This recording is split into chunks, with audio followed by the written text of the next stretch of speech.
pour que nous ne puissions pas lui échapper et combattre continuellement à notre disposition.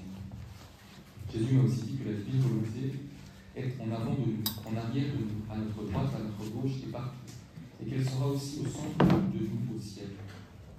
Le confesseur, quant à lui, soutenait que c'était plutôt la très sainte Eucharistie qui est au centre de nous. Jésus vint et il me dit : Ma fille, je me tiens au centre de votre âme pour que la sainteté soit facile à réaliser et pour qu'elle soit accessible à tous, dans toutes les conditions, dans toutes les circonstances et n'importe où.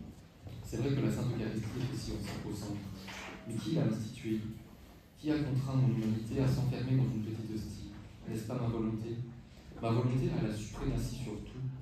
Si tout se trouvait dans l'Eucharistie, les prêtres qui me font venir dans leurs mains à partir du ciel et qui, plus que quiconque, sont en contact avec ma chair sacramentelle, ne devraient-ils pas être les plus saints et les meilleurs?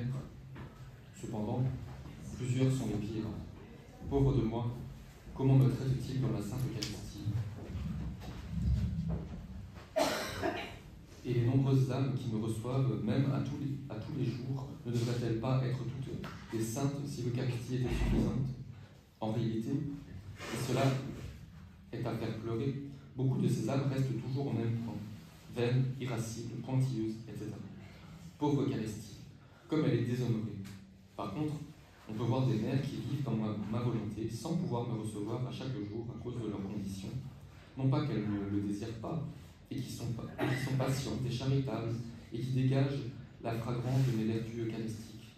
Ah, c'est ma volonté en elles qui compense pour mon très saint sacrement.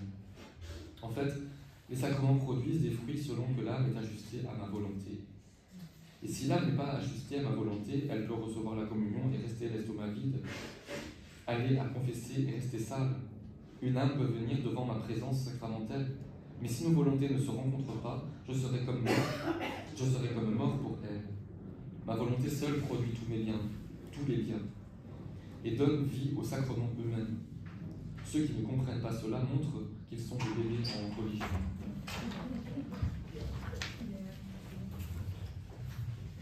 Donc, c'est bien dit, hein, c'est sa volonté qui donne vie aux sacrements. Ce n'est pas les sacrements qui vivent tout seuls. Hein. C'est la volonté de Dieu. C'est pour ça que, comme je disais là tantôt, tout sort de Dieu. Que ce soit la messe, que ce soit les sacrements, que ce soit tout ce qu'on dit, ça sort de Dieu. Après, il faut peut-être préciser que ça ne veut pas dire qu'on peut s'en passer. Non, justement, mais c'est ça qu'on a expliqué là tantôt aussi avec la Sainte Messe, qui est important. C'est donc Dieu te dit que tu peux retrouver l'état originel, c'est pas pour ça qu'il faut aller à la messe et que la messe n'a pas de valeur ou que les sacrements n'ont pas de valeur. Bien sûr que tout a toujours sa même valeur. Tout ce que l'Église a établi depuis le commencement, c'est valable jusqu'à la fin. Hein. Du tome 11, le 13 novembre 1915. Jésus explique pourquoi, en instituant l'Eucharistie, il s'est d'abord donné la communion à lui-même avant de la donner aux autres. Comment offrir sa communion? Après avoir reçu la Sainte Communion, je me suis dit, de quelle manière dois-je offrir cette communion pour plaire à Jésus? Avec son amabilité coutumière, il me dit, ma fille, si tu veux me plaire, offre ta communion comme je le fis moi-même dans mon humanité.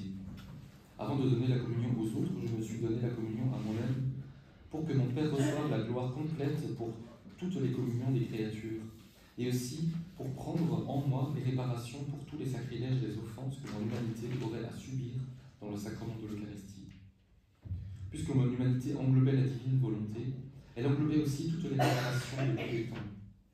Et comme je me recevais moi-même, je me recevais dignement. D'autre part, par le fait que tous les actes des créatures étaient divinisés par mon humanité, j'ai pu sceller les communions de toutes les créatures avec ma communion. Autrement, comment une créature aurait-elle pu recevoir un Dieu? En somme, mon humanité ouvrait la porte aux créatures pour qu'elles puissent me recevoir. Toi, ma fille, fais cela dans ma volonté, en t'unissant à mon humanité. De cette manière, tu incluras tout et je trouverai en toi les réparations de tous, la compassion pour tout et mon contentement. Plus encore, je trouverai en toi un autre moi-même.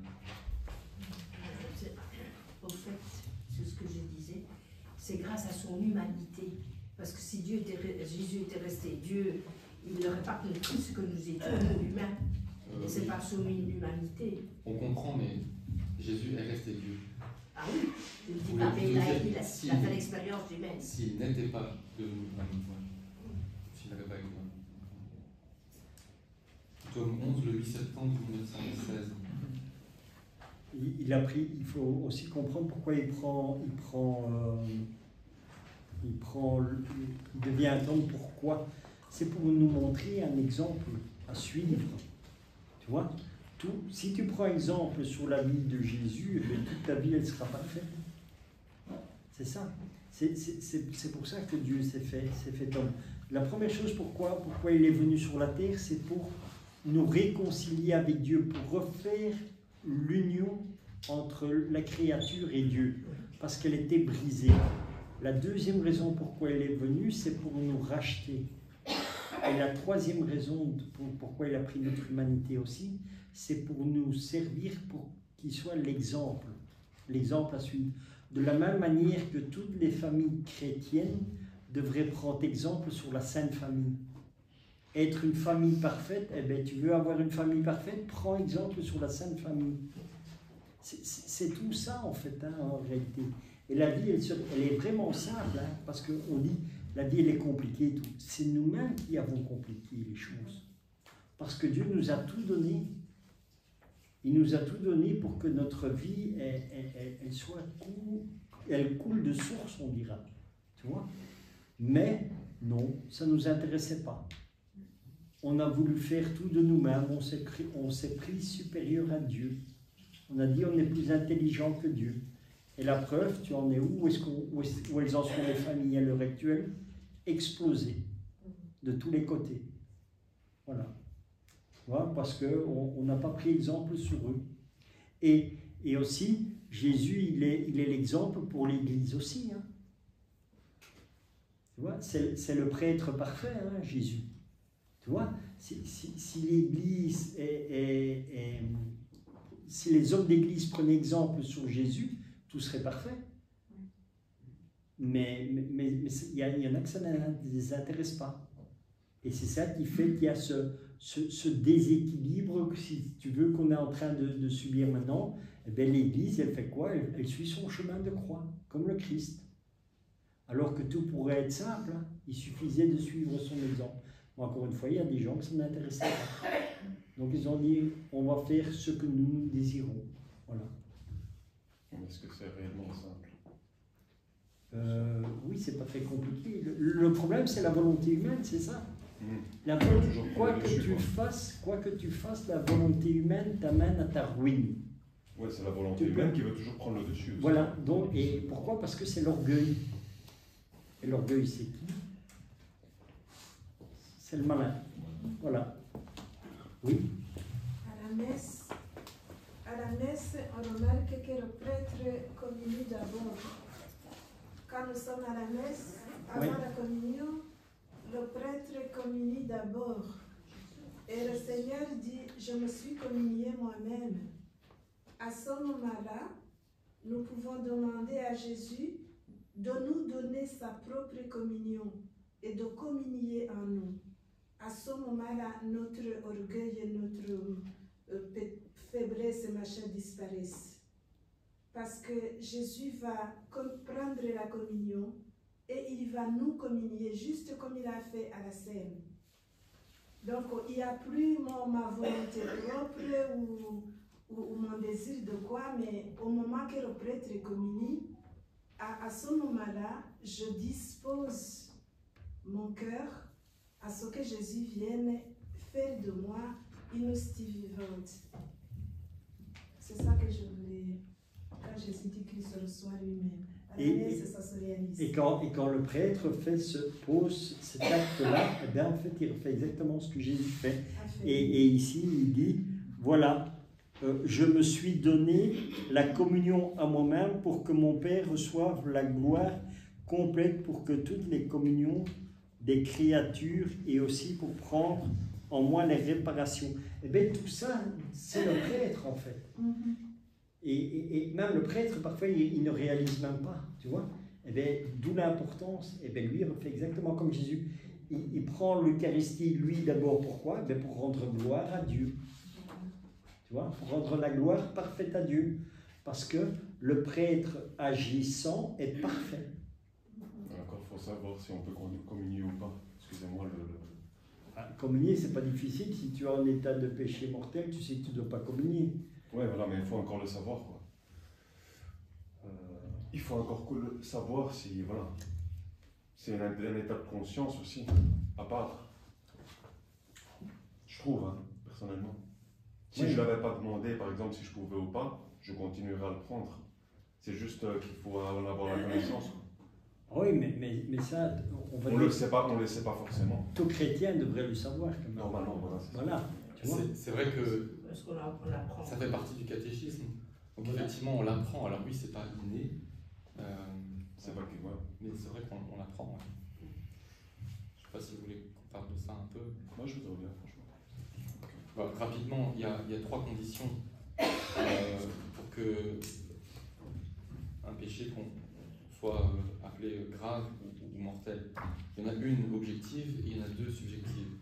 La condition objective, c'est que la matière soit grave. Donc généralement, c'est le fait de ne pas respecter, mais bon, avec une certaine gravité, un des 10 commandements. Donc, concrètement, pour nous, c'est ne pas participer à l'Eucharistie un dimanche ou un jour d'obligation. Alors, il y a des choses où c'est pas évident, comme par exemple le vol.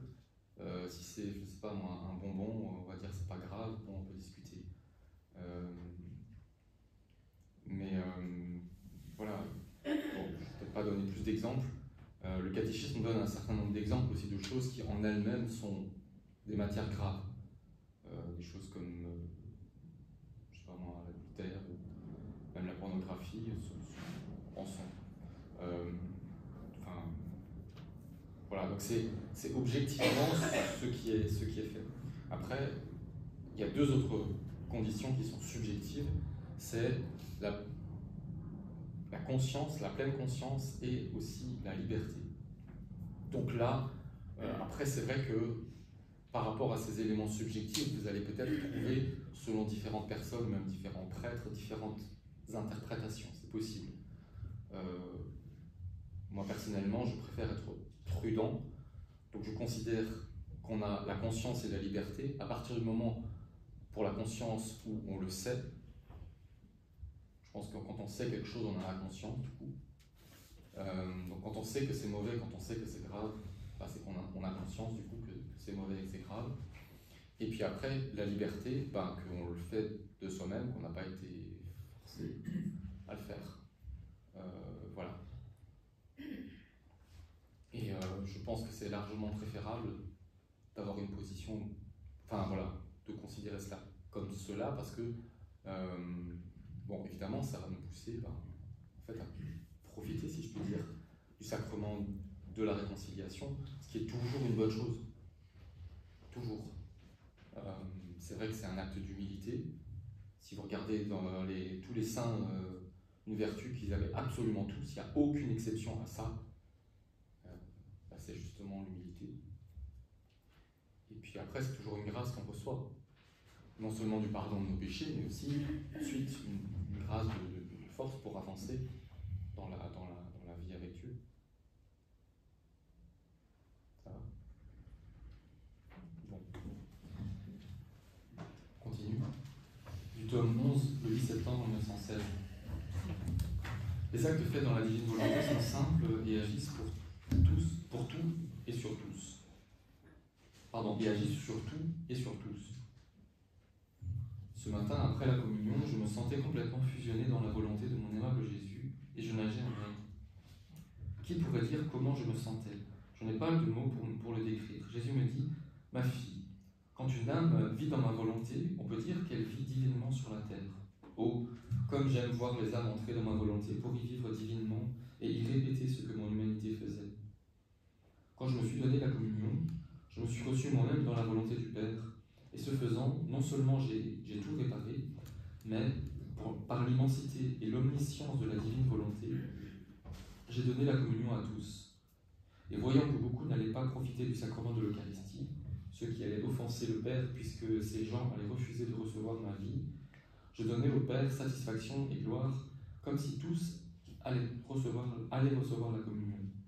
Toi aussi, reçois la communion dans ma volonté en répétant ce que j'ai fait. Ainsi, tu ne vas pas seulement tout réparer, mais tu vas me donner à tous comme je le faisais moi-même. Et tu vas me donner la gloire comme si tous recevaient la communion. Mon cœur est tout ému quand je vois que, incapable par elle-même de me donner quoi que ce soit digne de moi, la créature prend mes choses, les fait siennes et fait comme je faisais. Il ajouta, les actes faits dans ma volonté sont des actes simples. Parce qu'ils sont simples, ils agissent sur tout et sur tous. La lumière du soleil, parce qu'elle est simple, est lumière pour tous les yeux. Un acte fait dans ma volonté se diffuse dans tous les cœurs, dans tous les travaux, en tous. Mon être qui est simple contient tout. Il n'a pas de pied, mais il est le pas de tous. Il n'a pas d'yeux, mais il est les yeux et la lumière de tous. Sans aucun effort, il donne vie à tout, la capacité d'agir à tous. Ainsi, l'âme qui se trouve dans ma volonté devient simple. Et avec moi, elle se multiplie en tous et fait du bien à tous. Oh, si tous comprenaient la valeur immense des actes faits dans ma volonté, même les plus petits, ils n'en laisseraient échapper aucun.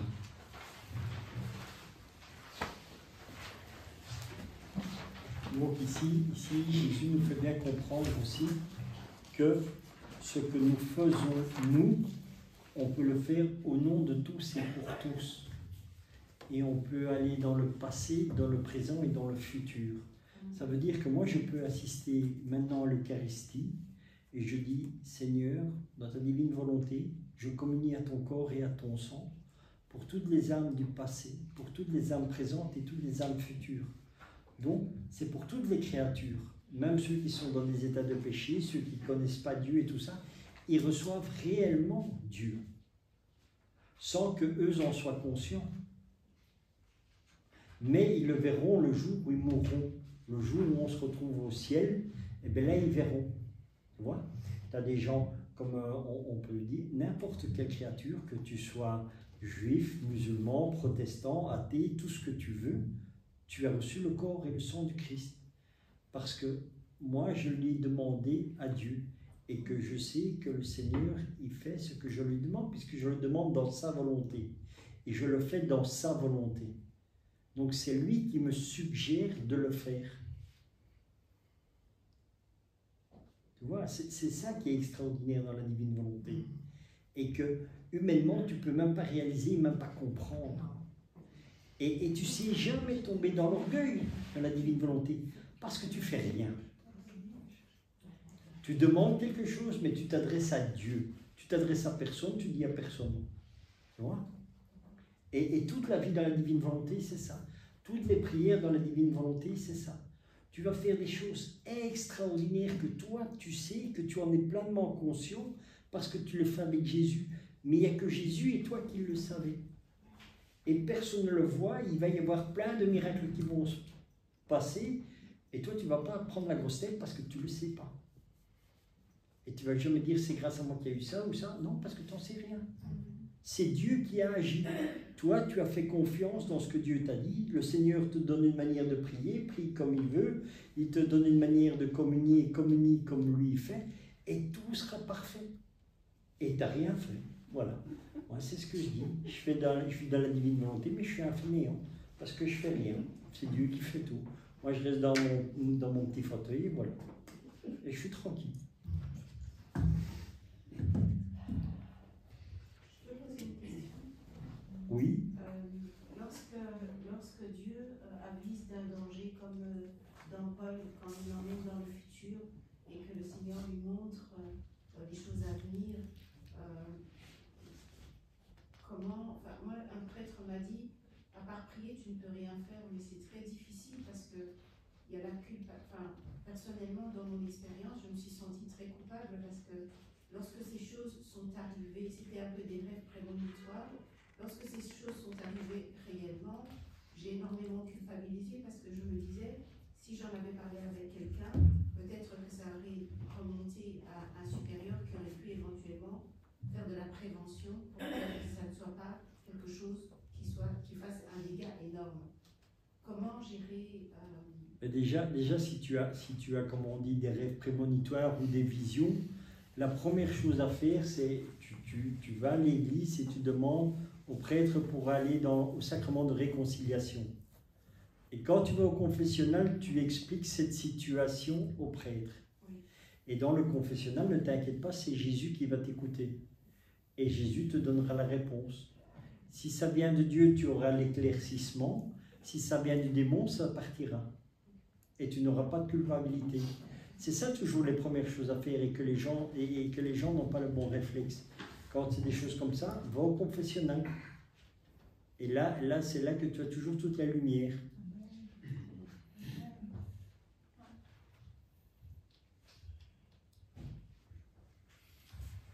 Du tome 11, le 2 octobre 1916. Effet de la communion dans la divine volonté. Ce matin, j'ai reçu la communion comme Jésus me l'a enseigné, c'est-à-dire unie à son humanité, à sa divinité et sa volonté. Il se montra à moi et je l'embrassai, je le serrai sur mon cœur. Il fit de même à mon endroit. Ensuite, il me dit, ma fille, comme je suis content que tu m'aies reçue en t'unissant à mon humanité, à ma divinité et à ma volonté. Tu as renouvelé en moi tout le contentement que j'ai eu quand je me suis communié moi-même. Et quand tu m'as embrassé et serré sur ton cœur, comme tu avais toutes les créatures en toi, vu que j'étais totalement en toi, j'ai eu le sentiment que toutes les créatures m'embrassaient et me serraient sur leur cœur. Et comme c'était ta volonté de retourner au Père, l'amour de toutes les créatures, comme c'était la mienne quand je me suis communié moi-même, le Père accepta leur amour à travers toi, même si plusieurs ne l'aiment pas, comme moi-même j'ai accepté leur amour à travers toi. J'ai trouvé dans ma volonté une créature qui m'aime, qui fait réparation, etc., au nom de tous. Ainsi, parce que dans ma volonté il n'y a rien que la créature ne puisse me donner, j'ai senti que j'aimais les créatures, même si elles m'offensent. Et je continue d'inventer des stratagèmes d'amour pour leurs cœurs les plus durs afin de les convertir. Par les âmes qui vivent dans ma volonté, je me sens comme enchaîné, prisonnier, et je leur concède le mérite des plus grandes conversions.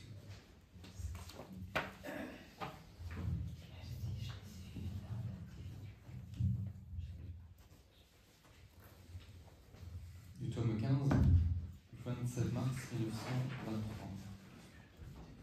Par le sacrement de l'Eucharistie, Jésus descend dans la créature pour la transformer en un autre lui-même et l'amener à vivre dans son cœur. Les grâces préparatoires à la réception du sacrement, les dispositions nécessaires. Après la communion, mon doux Jésus m'a paru. Dès que je le vis, je me précipitai à ses pieds pour les embrasser. Il me dit, ma fille, viens dans mes bras et même dans mon cœur. Je me cache dans l'Eucharistie pour ne pas susciter la crainte.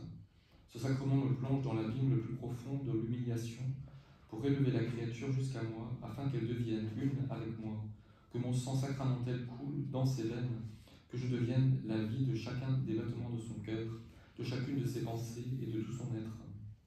Mon amour me consume et veut que la créature soit consumée dans ses flammes afin qu'elle renaisse comme un autre moi-même. J'ai voulu me cacher dans l'Eucharistie pour entrer dans la créature et pour procéder à cette transformation. Pour que cette transformation s'opère, toutefois, des dispositions appropriées de l'âme sont nécessaires. Lorsque j'instituais l'Eucharistie, mon amour porté aux excès a prévu des grâces, des bienfaits, des faveurs et de la lumière pour rendre l'homme digne de me recevoir. Je puis dire que mon amour a prévu pour l'homme des avantages surpassant même les bienfaits de la création. J'ai voulu accorder à l'homme les grâces nécessaires pour qu'il puisse dignement me recevoir et profiter abondamment des fruits de ce sacrement. Mais pour qu'il puisse recevoir ces grâces, il doit se vider de lui-même. Il doit avoir la haine du péché et le désir de me recevoir. Mes cadeaux ne descendent pas dans la nourriture ou la boue.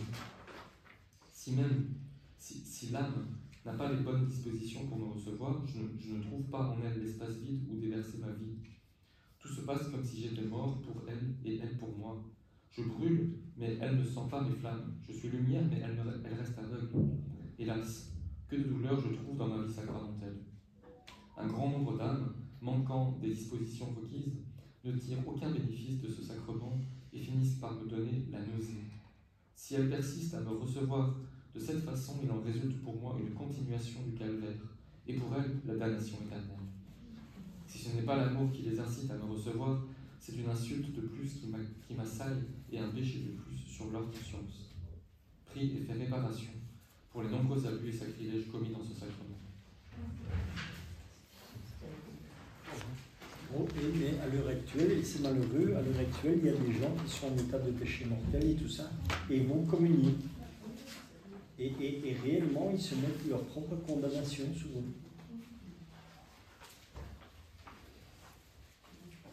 C'est ce que disait déjà Saint Paul. Voilà. Il faut les mettre dans la nuance. De toute façon, oui, ça il faut le faire, mais d'où l'importance de toujours, comment dire, faire les enseignements de catéchisme. Parce que ça, c'est quelque chose qui s'est perdu. On n'apprend plus aux personnes, on ne donne plus des cours de catéchisme. Et il y a des endroits où ça se fait, mais c'est très rare. Voilà.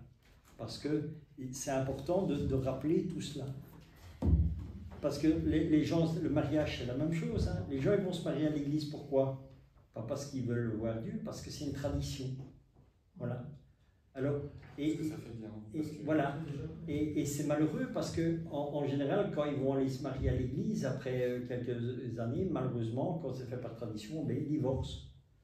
Oui, mais c'est grave parce qu'après, la conséquence du divorce, tu vois, c'est une vraie catastrophe. Mais ça aussi, c'est le rôle des prêtres de bien accompagner les futurs mariés et tout ça. Ouais, ils font ce qu'ils peuvent, quoi. Mais il faut quelques rendez-vous. En réalité, la préparation au mariage, elle commence au berceau. Voilà, mais il faut aussi être bien conscient et de dire aux personnes d'avoir cette franchise, parce que ça, c'est vraiment quelque chose qui a été oublié. Dans le mariage, tu veux que ton mariage réussisse, ben, aie une véritable vie de prière avec ta femme. Mais ça, il faut oser leur dire aussi. Si vous ne priez pas ensemble, ça ne va jamais marcher. Parce que tu dois avoir cette vie de prière, parce que qui est-ce qui va tenir le couple? C'est Dieu. Hein? Et c'est Dieu dans le sacrement du mariage. Dans l'église, vous rentrez à 2 et vous sortez à 3, hein, en réalité. Mais si déjà, on ne dit pas aux gens, vous n'avez pas de vie, moi, personnellement, je serais prêtre, et on vient chez moi me dire, voilà, je veux ça. D'accord, est-ce que vous priez ensemble? Non, on va commencer déjà par prier ensemble. Et quand vous aurez commencé une vie de prière ensemble, après on va commencer à discuter, de voir, pour avoir un discernement. Mais il ne faut pas avoir peur de le dire aux gens. Ouais, mais tu sais, quand ils viennent, ils disent, bon, père, on va se marier telle date, est-ce que c'est... Eh bien, moi, en tant que prêtre, je refuse. Tu vois, mais moi, je te le dis honnêtement, moi, je serais prêtre, je le refuserais. Parce que c'est un engagement très, très important devant Dieu. Et à l'heure actuelle, malheureusement, c'est ça. Parce que Satan, quand il est venu, qu'est-ce qu'il a dit? Il y a 2 choses que je vais détruire. La première chose que je vais détruire, c'est les prêtres. Pourquoi il va détruire les prêtres? Parce qu'ils peuvent faire descendre Jésus sur l'autel. Et la deuxième chose que Satan a dit qu'il allait détruire, c'est la femme. Parce que la femme, elle donne la vie. Tu vois? Et regarde où est-ce qu'on en est. Eh bien, c'est réussi. Et pourquoi? Parce qu'on n'a pas cette vie avec Dieu. Parce qu'on n'a pas de vie de prière. On a oublié Dieu, on l'a laissé sur le côté. Et c'est pour ça que tout est parti comme ça en cacahuète. Même avec, c'est malheureux, avec les prêtres qui tombent, c'est pareil. Hein? Ils tombent pourquoi? Parce qu'ils ont perdu cette spiritualité, ils ont perdu cette vie de prière. Ce cœur à cœur avec Dieu, ils l'ont perdu. Et c'est pour ça que Dieu nous fait cadeau de la divine volonté. Les prêtres qui vont sortir, les futurs, ce sont des prêtres qui seront dans la divine volonté. T'inquiète pas, il ne faudra pas avoir de discernement, hein, pour essayer de savoir si tu vas être prêtre ou pas. Quand le garçon il aura vécu dans la divine volonté, il va dire « moi je suis prêtre parce que le Seigneur me veut », t'inquiète pas, il ne tombera jamais. Parce qu'il vit en Dieu et Dieu vit en lui. Ça, c'est les futurs prêtres qui vont arriver. Tu vois? Ils auront cette certitude et ils ne tomberont pas parce qu'ils auront une véritable vie avec Dieu. Ce qu'ils ont perdu pour l'instant. Et pour l'instant, c'est ça qu'il faut qu'ils retrouvent, c'est cette vie de prière. Et pour les couples, c'est la même chose. Il faut que les gens reprennent cette vie de prière. Et quand tu vas reprendre cette vie de prière, quand tu vas commencer à vivre dans la divine volonté et à faire ce que Jésus te dit, eh bien là, crois-moi que ton couple, il n'y aura jamais rien qui va se passer.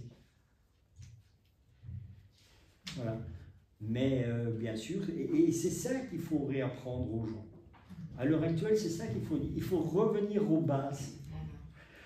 Tout simplement. C'est la même chose, hein. On achète une maison ou un appartement. Mais à l'heure actuelle, qui encore demande aux prêtres qui viennent bénir sa maison? Tu sais que ta maison, elle doit être bénie toutes les années. Hein. Tous les ans, tu dois faire venir le prêtre pour qu'il bénisse ta maison. Parce qu'au long de ta vie, quand tu vas te balader à gauche, à droite, il y a des mauvaises choses que tu vas prendre et tu vas ramener ça chez toi. Alors, invite le Seigneur chez toi dans ta maison et tu dis, Seigneur, s'il te plaît, nettoie. Et le prêtre, il vient, il fait la bénédiction. Et ta maison, elle est propre parce que c'est le Seigneur qui a nettoyé ta maison. Tout ce que tu n'as pas vu, voilà. Et tu verras combien il y aura moins de disputes dans les maisons et toutes ces histoires-là. Dans le temps, on faisait ça. Hein. Maintenant plus. Hein. Nos grands-parents, ils faisaient bénir leur maison et toutes ces histoires. C'est toujours dans le rituel des bénédictions. Oui. Mais qui le fait à l'heure actuelle? Combien de personnes demandent qu'on vienne bénir leur maison? Moi, c'est la première chose que je dis aux gens quand il y a des gens qui m'invitent. Et puis je dis, tiens, comment ça se fait que tu n'as pas une croix chez toi? Et le prêtre, il est venu, il doit venir bénir. Voilà ce qu'on te répond. Mais bien sûr, si tu veux vivre avec Dieu, invite-le dans ta maison quand même. Je connais un jeune couple comme ça. Ben voilà, ils m'ont demandé une fois de venir. Ils m'ont dit, Père, voilà, depuis qu'on est là, on n'a encore invité personne. On voulait que le premier qui vienne, ce soit un prêtre pour bénir la maison avant d'inviter d'autres personnes. Quoi. Voilà. Je dis bravo, mais c'est vrai que... Dieu à la première place, voilà. Et qu'est-ce qu'il dit dans l'Évangile? Cherchez le royaume des cieux, le reste vous sera donné, tu vois.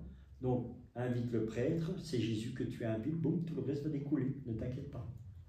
Ça ne veut pas que c'était à refaire chaque année? Oui, bien sûr, c'est pour...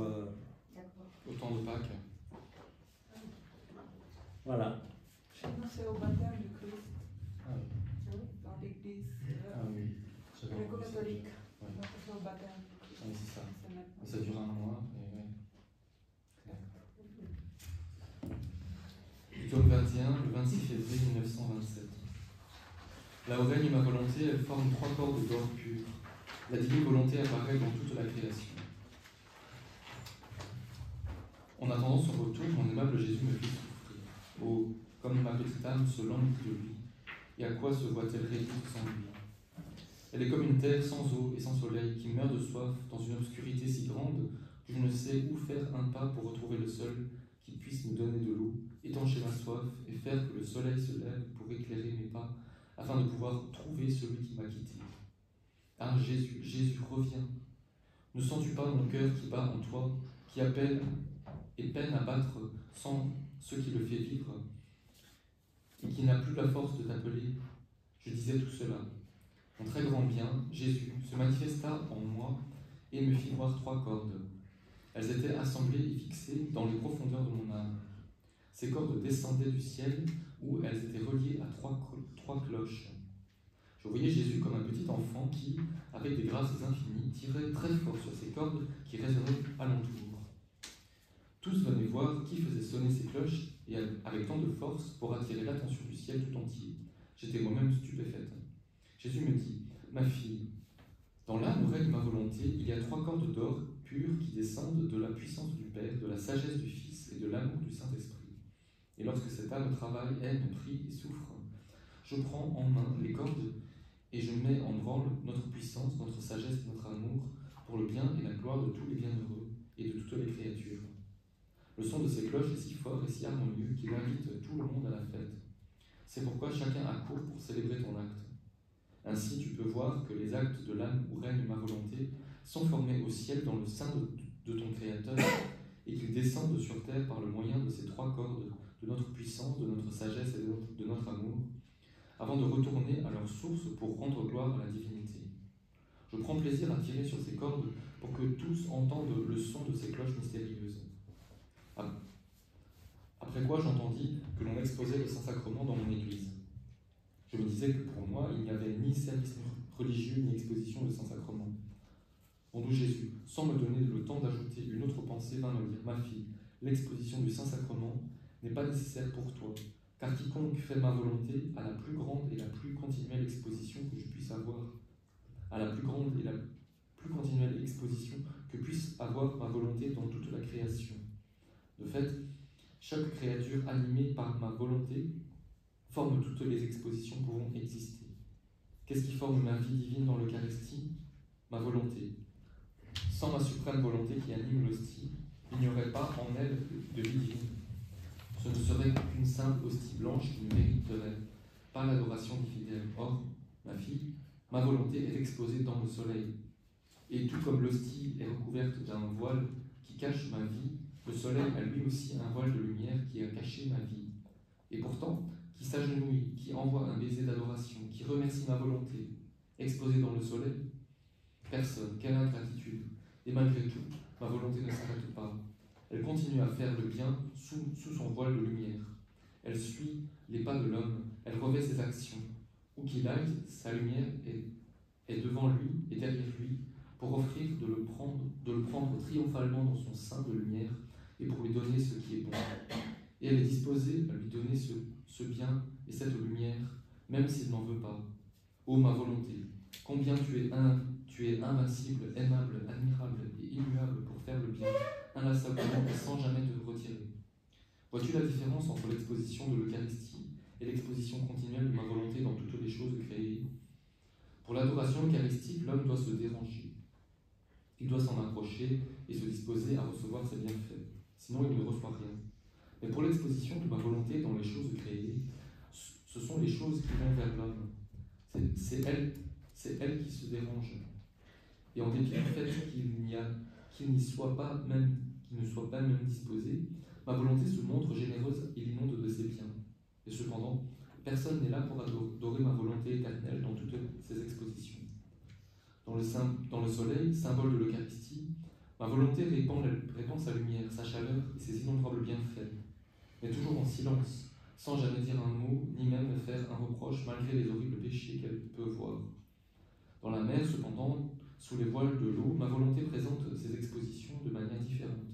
Elle semble parler dans les murmures de l'eau. Elle commande le respect par le tumulte retentissant des brisants. Elle peut renverser les navires et emporter les hommes sans que personne ne puisse résister. Ma volonté, dans la mer, donne une exposition de sa puissance et s'exprime dans le murmure des vagues. Elle parle dans les hautes vagues en appelant l'homme à l'aimer et à la craindre. Et ma volonté, voyant qu'elle n'est pas écoutée, fait une exposition de la justice divine et change ses voiles en tempête qui déferlent irrésistiblement sur les hommes. Oh, si les créatures prenaient attention à toutes les expositions de ma volonté dans la création tout entière, ils seraient alors toujours dans un acte d'adoration devant ma volonté exposée, dans les champs de fleurs où elle répand son parfum, dans les arbres chargés de fruits aux multiples saveurs.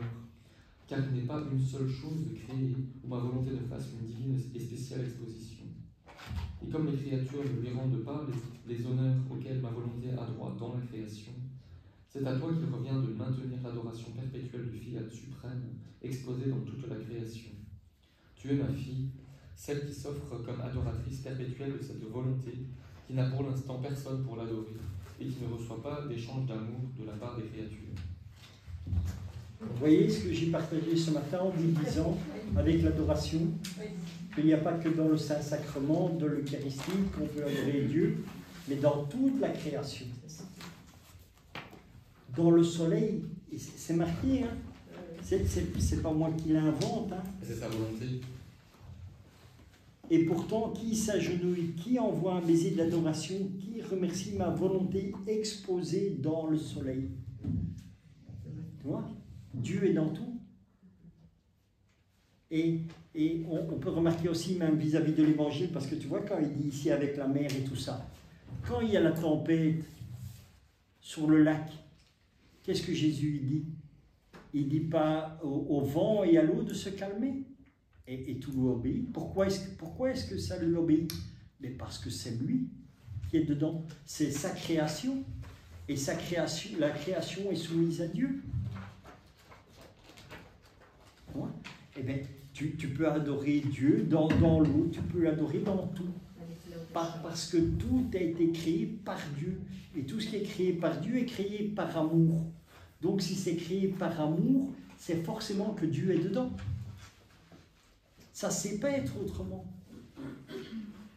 Dieu est dans chaque étoile. Parce que les étoiles, c'est lui qui les a créées. Voilà, c'est ça qu'il faut comprendre. Il ne faut pas mettre une limite à Dieu. Dieu, il est juste là simplement. Non, non. Dieu est partout. Quand tu respires, l'air que tu respires, c'est Dieu que tu respires. Tu vois?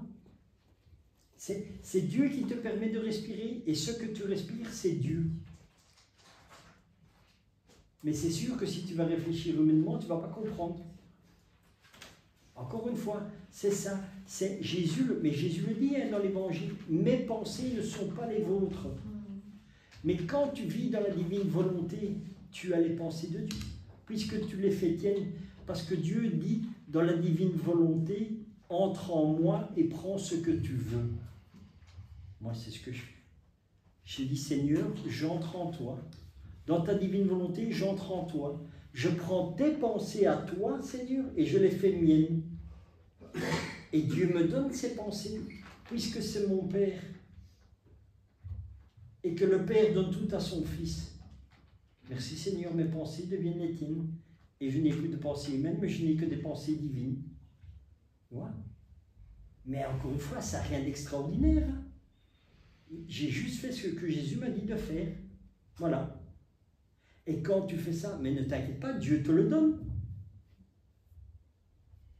C'est ça toujours le problème, c'est qu'on ne croit pas dans ce que Dieu dit.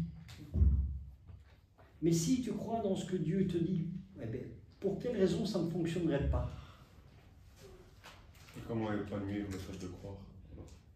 De quoi? Comment épanouir le fait de croire?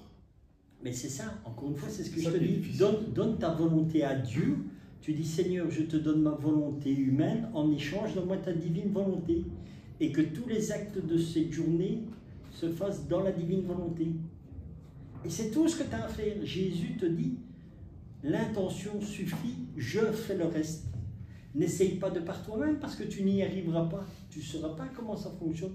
Moi, quand je suis revenu du ciel, je voulais partager l'amour que Dieu avait mis sur mon âme.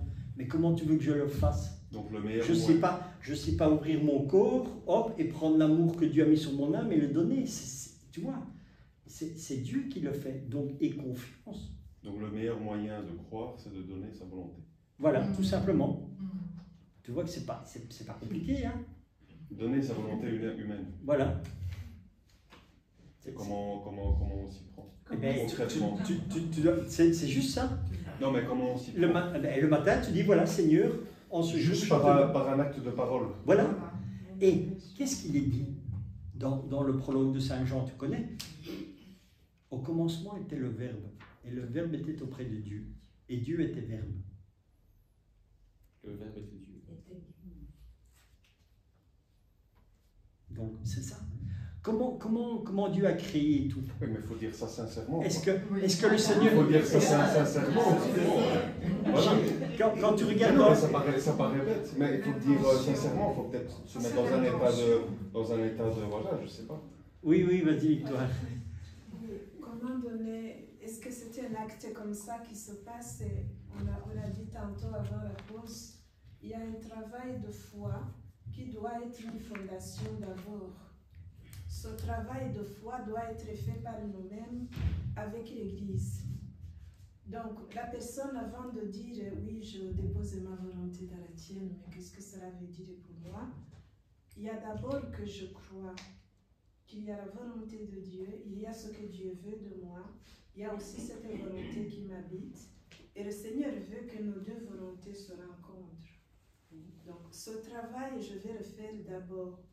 Ensuite, quand j'ai compris que je peux faire correspondre ma volonté à la volonté de Dieu, ça commence par l'obéissance au commandement de Dieu, obéissance au commandement de l'Église, obéissance à la prière. Ensuite, je vais sentir que ce que Dieu veut, moi aussi je le veux. c'est comme ça que ça s'opère petit à petit. Ça ne peut pas s'opérer seulement en pensée. Je me lève du matin au soir, je dis oui, je donne ma volonté à Dieu. Ça, c'est un engagement après. Tu commences d'abord par vivre comme l'Église te dit de vivre et comme Dieu te dit de vivre. Ensuite, au fur et à mesure, tu deviens comme une maison bâtie sur le roc. Et ça, c'est une parabole de l'Évangile. Ensuite, par après, petit à petit, le Seigneur va te montrer comment te disposer, comment disposer ta volonté par rapport à la sienne. Et ça va venir. Et quand tu vas dire, je te donne ma volonté, ça ne va pas être une pensée intellectuelle. Ça va être un engagement, corps et âme, de manière à ce que dans la journée, tu rejettes tout ce qui n'est pas volonté de Dieu. Ce travail se fait par l'engagement à notre baptême. Est-ce que vous avez suivi ce qu'on dit la nuit de Pâques? Je renonce à Satan, à ses œuvres. Je renonce au chemin qui mène à ceci, à cela. À ce moment, ce renoncement est en train de préparer le terrain sur lequel la volonté divine va s'installer. Et c'est ça qu'on a dit dans le message précédent, se vider de tout ce qui ne vient pas de Dieu. Donc comment cela se fait? C'est tout un chemin, mon frère. C'est un chemin à faire au jour le jour. Mais ce que je voulais dire par rapport à l'adoration dont il est question dans ce texte, le Père le matin a dit quelque chose. Il y a une certaine nuance à installer quant à l'adoration de Dieu dans la création. Comment est-ce que c'est différent avec l'idolâtrie de l'Ancien Testament et l'idolâtrie des choses créées, dont il est question aujourd'hui, l'argent, les vêtements, le plaisir, tout ça? Eh bien, dans l'Ancien Testament, Dieu est contre l'idolâtrie, donc prendre la créature à la place de Dieu. Ça, c'est une chose déjà à comprendre dans notre foi. Il y a le Créateur et le créé. La créature ne peut pas prendre la place de Dieu. Et ça, on a déjà compris. Tu ne te prosterneras pas devant une statue, mais cette Vierge va te dire sa présence. Mais la Vierge Marie, ce n'est pas la matière. Mais donc, différencions d'abord le Créateur et le créé. Différencions Dieu et nous-mêmes. Nous sommes des créatures et Dieu est le Créateur. Dans l'adoration, dans la divine volonté, il s'agit d'aller faire compagnie à Dieu Créateur. C'est-à-dire aller regarder dans le vent, qu'est-ce qui fait qu'il s'agite et qu'il vous agite vous-même. Qu'est-ce qui fait que la mer est toujours en train d'aller et de revenir? Qu'est-ce qui fait que le soleil, quand il se lève, il imbibe tout ce qu'il trouve sur son chemin? Eh bien, l'adoration dont il est question ici, c'est d'aller dire, mon Dieu, je t'adore dans ton acte de créer la lumière. En fait, tu rejoins Dieu dans ce qu'il fait. Adorer, c'est faire ce que l'autre fait. C'est-à-dire, c'est très différent d'aller adorer le soleil. Dieu Zeus, Dieu machin qu'on a étudié dans l'histoire, c'est pas ça. Mais tu vas contempler la beauté de la lumière. Et alors tu pourras dire, mon Dieu, je t'adore. Mais comme tu es beau quand le soleil se lève. Ah, cette adoration, on ne la trouve que dans la divine volonté, parce qu'on n'a jamais appris à prier comme ça. On n'a jamais appris à adorer Dieu de cette manière. Vous étiez devant le Saint-Sacrement, il y a l'Eucharistie là-bas.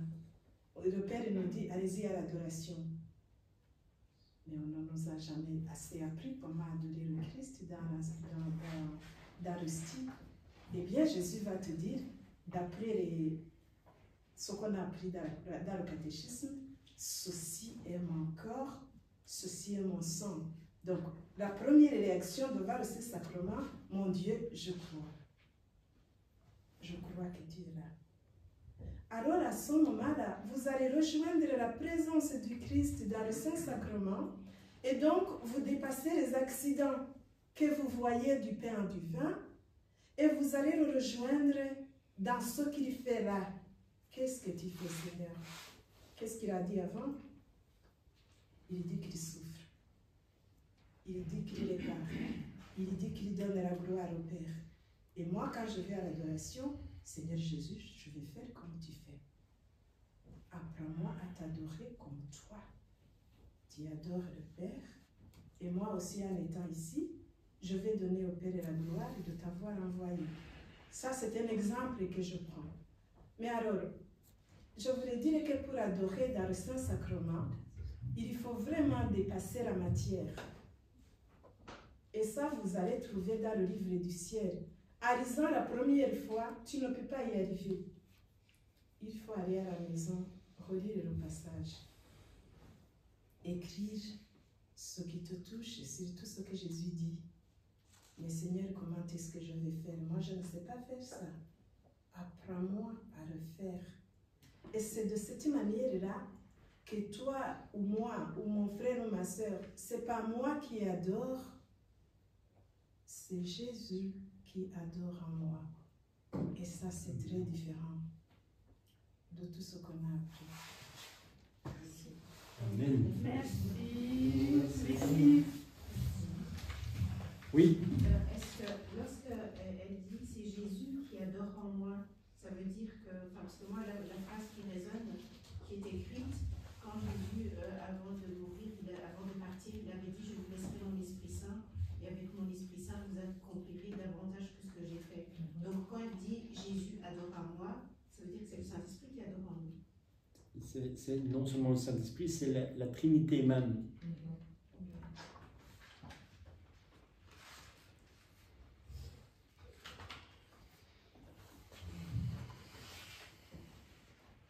Du tome 12, le 24 octobre 1918. Jésus prépara les créatures à le recevoir dignement dans l'Eucharistie, en plaçant toute sa vie dans chaque hostie. Je me préparais à recevoir mon Dieu Jésus dans le sacrement de l'Eucharistie, en lui demandant de suppléer à ma grande misère. Il me dit, ma fille, pour m'assurer que la créature dispose de tous les moyens voulus pour me recevoir dans l'Eucharistie, j'ai institué ce sacrement à la fin de ma vie, afin que ma vie tout entière se trouve dans chaque hostie et puisse servir de préparation pour chaque créature qui me recevrait. La créature n'aurait jamais pu me recevoir si elle n'avait pas eu un Dieu pour l'y préparer. Comme mon amour excessif m'amenait à me donner à la créature, et comme celle-ci était inapte à me recevoir, cet amour excessif me conduisit à donner la totalité de ma vie pour la préparer. Ainsi, j'ai placé mes œuvres, mes pas et mon amour en elle. J'ai aussi placé en elle les souffrances de ma passion éminente, pour la préparer à me recevoir dans l'hostie. Donc, revêt-toi de moi, couvre-toi de chacun de mes actes et viens me recevoir. Ensuite, je me plaignais à Jésus de ce qu'il ne me faisait plus souffrir comme avant. Il me dit, ma fille, je ne regarde pas tant à la souffrance de l'âme, mais je regarde à sa bonne volonté et à l'amour avec lequel elle souffre. Avec l'amour, la plus petite souffrance devient grande, le néant prend vie dans le tout de ses actes, dans le tout, et ses actes acquièrent de la valeur. Ne pas souffrir est parfois plus difficile que la souffrance elle-même. Quelle douce violence me fait la créature quand elle veut souffrir par amour pour moi. Que m'importe qu'elle ne souffre pas quand je vois que ne pas souffrir est un clou plus piquant pour elle que la souffrance elle-même. Par contre, le manque de bonne volonté, les choses faites sans force et sans amour, aussi grandes qu'elles puissent paraître, sont petites à mes yeux. Je ne les regarde pas, plutôt elles me pèsent. Vous vous rendez compte de ce que c'est l'Eucharistie? Vous commencez à réaliser maintenant la grandeur de ce qu'est l'hostie consacrée. C'est pas seulement le corps et le sang du Christ qui est dedans, c'est toute sa vie.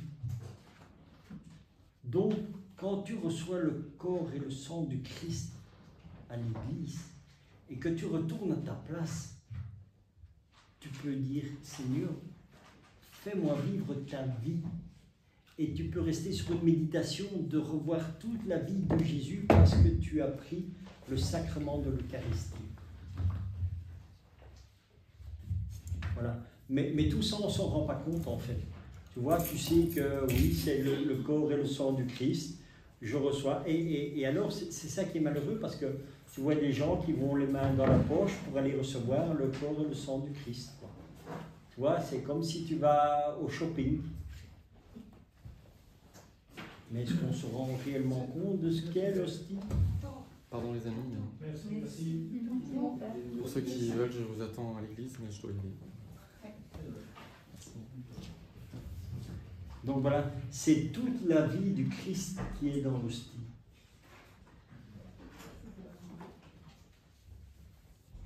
Allez, prenons le texte, le dernier. La créature qui vit dans la divine volonté possède son Jésus de manière pérenne. Il renouvelle le miracle qu'il a opéré de se recevoir lui-même en instituant le très saint sacrement. Mon abandon continue dans le divin vouloir, mais plus j'avance dans sa mère, plus je ressens le besoin de sa vie pour continuer à vivre. Après avoir reçu la Sainte Communion, je ressentais le besoin de l'aimer. Mais le pauvre rien que je suis n'avait pas assez d'amour pour aimer celui qui l'aime tant. Mon amour était si pauvre que j'avais honte devant l'amour de Jésus, si grand que l'on n'en voyait pas les limites. Et pourtant je voulais l'aimer. Mon bien-aimé Jésus me dit, pour me donner du courage, ma bienheureuse fille, ne t'accable pas, car pour celle qui vit dans ma volonté, le tout est dans le rien. En voulant m'aimer, elle m'aime avec mon amour. Je trouve en elle mon amour puissant, sagesse, attirant, immense, de sorte que rien de la créature m'entoure de tous côtés. Et je me sens lié par son amour qui est semblable au mien et auquel je ne peux échapper. Elle me blesse et me contrôle au point de me rendre petit. Je ressens le besoin de me reposer dans les bras de son amour. Mais ce n'est pas tout. La créature qui vit dans ma volonté possède son Jésus de manière pérenne, car il possède la vertu de former, d'élever et de nourrir ma vie dans la créature. En me recevant dans le sacrement, je trouve un autre Jésus, c'est-à-dire moi-même, que la créature aime, adore et remercie. Je peux dire que je répète le grand miracle que j'ai accompli en instituant le sacrement de l'Eucharistie dans lequel je me communiais moi-même, c'est-à-dire ton Jésus qui recevait Jésus. C'est le plus grand honneur, la plus complète satisfaction, l'échange de l'héroïsme de mon amour que de me recevoir moi-même. Je possédais tout ce qui était dû à ma vie sacramentelle. Un Dieu égal à Dieu lui-même. Je pouvais dire que ce que je lui donnais, elle me le redonnait. Or, pour la créature qui vit dans ma volonté, il est impossible de ne pas posséder son Jésus. C'est pourquoi, en me recevant dans le sacrement, je peux dire, je vais me trouver moi-même dans la créature. Et je trouve ce que je veux. Ma vie qui nous unit n'en forme qu'une seule. Je trouve mon palais, je trouve l'amour qui m'aime toujours. Je trouve la compensation du grand sacrifice de tout ce que je fais et souffre dans ma vie sacramentelle. Mon amour excessif me porte avec une force irrésistible à répéter le miracle de me recevoir moi-même, mais cela n'est donné que dans la créature où règne ma divine volonté.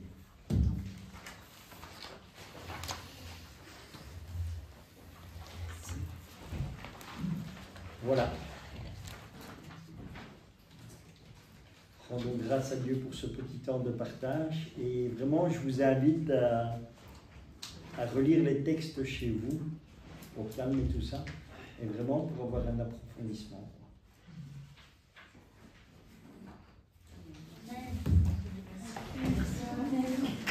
Rendez grâce à Dieu.